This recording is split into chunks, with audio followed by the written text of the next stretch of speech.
سنا ہے جنگلوں کا بھی کوئی دستور ہوتا ہے۔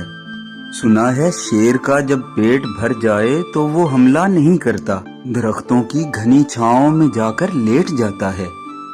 ہوا کے تیز جھونکے جب درختوں کو ہلاتے ہیں تو مینا اپنے بچے چھوڑ کر کوے کے انڈوں کو پروں سے تھام لیتی ہے۔ سنا ہے گھونسلے سے کوئی بچہ گر پڑے تو سارا جنگل جاگ جاتا ہے۔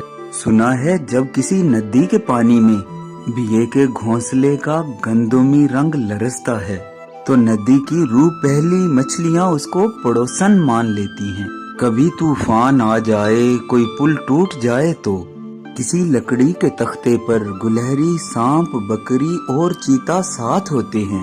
سنا ہے جنگلوں کا بھی کوئی دستور ہوتا ہے۔ خدا بندہ، جلیل و معتبر، داناؤ، بیناؤ، منصف و اکبر، میرے اس شہر میں اب جنگلوں ہی کا کوئی قانون نافذ کر۔